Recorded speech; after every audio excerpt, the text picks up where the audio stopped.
বাংলাদেশের কাছে কোনো ধরনের সহায়তা চায়নি পাকিস্তান। দেশটির পররাষ্ট্রমন্ত্রী ফোন আলাপে শুধু দিল্লির সঙ্গে চলমান পরিস্থিতি অবগত করেছেন বলে জানান পররাষ্ট্র উপদেষ্টা তৌহিদ হোসেন। বলেন, রোববার রাত ৮টায় তাকে ফোন করেন পাকিস্তানের উপপ্রধান ও পররাষ্ট্রমন্ত্রী ইসহাক দার। এ সময় আলোচনার মাধ্যমে সমস্যা সমাধানের আহ্বান জানায় ঢাকা। মঙ্গলবার সন্ধ্যায় পররাষ্ট্র মন্ত্রণালয়ে এসব কথা বলেন উপদেষ্টা।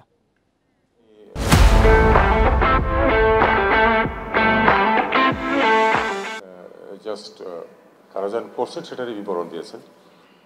আমি কোনো আমার কাছ থেকে উনি কোনো সহায়তা চাননি বা রিয়াকশনও কিছু চাননি। আমি শুধু বলেছি যে আমরা আসলে চাই যে শান্তি বহাল থাকুক, আমরা উত্তেজনা প্রশমনে যে কোনো মানে যেন ব্যবস্থা নেওয়া হয় এবং কোনো ধরনের কোনো উত্তেজনা বৃদ্ধিতে যেন কোনো ধরনের কোনো ঘটনা না ঘটে, এটাই আমাদের প্রত্যাশা। আমরা চাই যে আলাপ আলোচনার মাধ্যমে যে কোনো সমস্যার সমাধান হোক। যদি দিল্লি আমার কাছে জানতে চায়, আমি এক্স্যাক্টলি একই কথা বলবো, কিন্তু তারা না চাইলে আমার তো আগ বাড়িয়ে বলা করে, যেহেতু পাকিস্তানের পররাষ্ট্রমন্ত্রী আমাকে ফোন করেছেন, তাকে আমি বলেছি আমরা শান্তি চাই।